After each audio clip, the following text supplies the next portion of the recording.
One, spawn. Spawn, it says here, means give rise to. So that's a good way to say it. She, in here, I forget exactly how they use it to spawn. I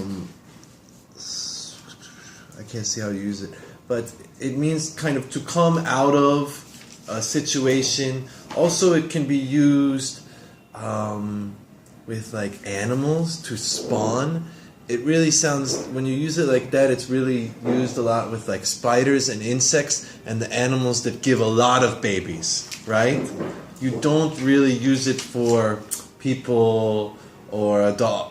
Actually, even dog might have 5 or 6 babies, but you don't really say that the dog spawned. You say gave birth to or just had some puppies. But if you say like the spiders spawned, it sounds like all these spiders are coming out of the nest, right? Or some insect like that. So many of them or sea turtles maybe, right? All of the eggs come out at one time. So it is, because it is used like that, because the similar meaning, it means coming out of this situation. This example sentence says, the unexpected flooding in the city spawned the construction of high-rise apartment buildings. So because of this flood, it created all these high apartment buildings.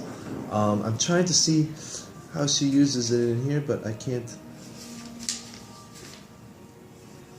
find it in the writing. But when we read it, we will use it. So to come out of, to give rise to, you could maybe say create is a similar word, a little bit different though. Number 2, shroud.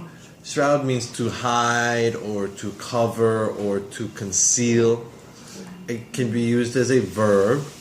It can also sometimes be used as a noun, a shroud.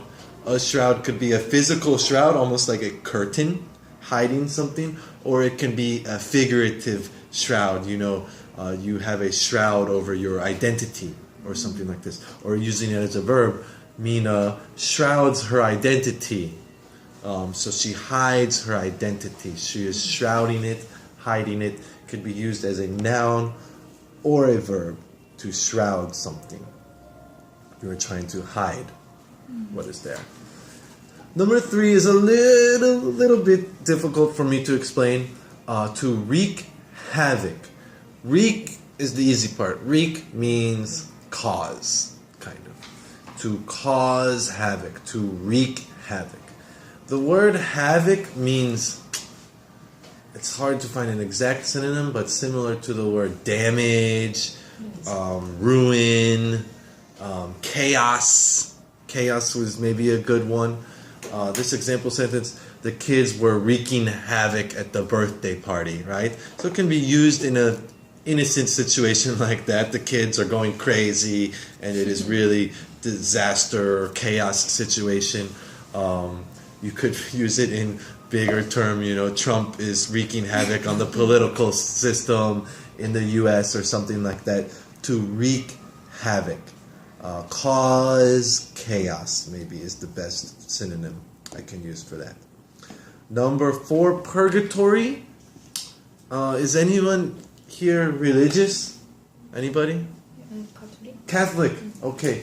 So maybe you have a better understanding of purgatory than I do. I am Protestant. Actually, sidebar. If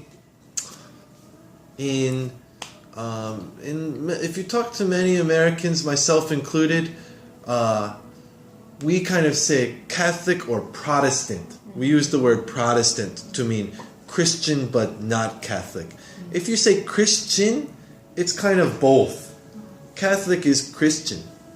Protestant is Christian. They are both using Jesus Christ as the Son of God, main figure of their religion. But I think in Korean, it's Catholic and Christian.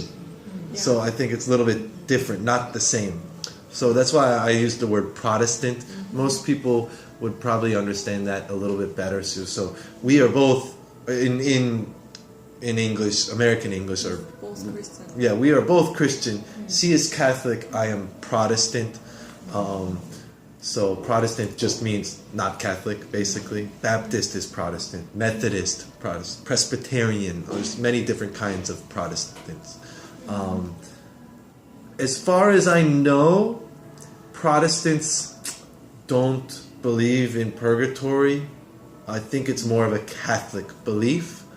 So I will go first. My understanding of purgatory, and I am a little bit worried that I will say something wrong because I don't know 100%, but I think it's a place between, after you die, you go to heaven or hell, right? But purgatory is kind of before that. You don't know, are they going to heaven or are they going to hell? But maybe purgatory is not for everyone. If you're really good, you can go to heaven. If you're really bad, you can go to hell. But maybe the people who are really in the middle, I don't know. Can you explain it better? That's good. That's good, Yeah. basically. Maybe. And I don't know how long you stay there or what kind of place it's like. But that is their idea.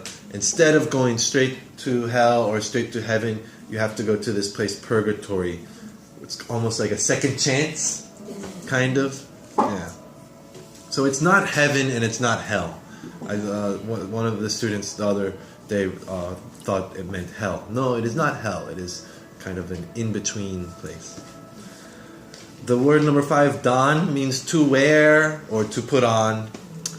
It is usually used with something special, right?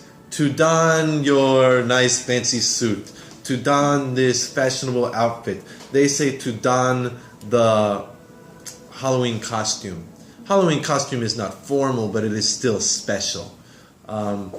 It would sound a little bit strange to say, oh, he is donning the jeans and t-shirt like that. It's just a normal thing. It is more used with something special or something unusual, fancy, like that. Just means to put on, to wear, to sport. Sport is actually another word you could use. Number 6, appease is a verb, and this means to satisfy someone. Usually it's someone else. To satisfy them, to appease them, to calm them, to quiet them, to make them happy. You are not doing it for yourself. You are doing it for them. So maybe, hopefully not, but I don't care. Maybe you smoke cigarettes, but your mother really hates it. Quit. Finally, just to appease your mother, okay, I quit. You didn't do it for you. You did it to appease her. Or, someone else, maybe someone that is important to you, or just to appease a co-worker. You stopped some habit. You could possibly use it sometimes about yourself to appease your mind, to appease yourself. Possibly it is sometimes used that way. It is much more common talking about someone else, Maybe sometimes you do it just because you want them to be quiet. Stop bothering me.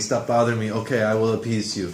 Maybe you do it because you care about that person and you want them to be happy. Number 7, ward off. Ward off really means keep away, prevent. So it is often used. A couple really perfect examples are in here. They say it wards off evil spirits. I think that's what it says. Yeah, the turnips with candles ward off evil spirits. Another really perfect example is garlic wards off vampires, right? But it is not only used with monsters. You can say to ward off mosquitoes. You can have some machine or some candle to ward off mosquitoes. Sometimes it is used in war or battle, particularly old, like middle-aged castles with swords or something, to ward off your enemies, to keep them away, prevent them from coming. Maybe the castle has the moat, M-O-A-T, means like the river going around the castle. Then you need to go over the bridge. That wards off the enemies like that. And number 8, vengeance. Vengeance is very similar to the word revenge. I think almost always you can substitute them. Vengeance, revenge. It even has the same root word in there, venge. If I had to pinpoint the difference, I would say revenge is more the feeling of revenge, and vengeance is more the act. The act that you do, the act of taking revenge. But I struggle to think of an example when you can't just change the word and it's absolutely fine. This example sentence, she wanted vengeance for the betrayal he has done. She wanted revenge. Okay. In our reading, it says, spirits searching for vengeance against their human enemies. Searching for revenge against their human enemies.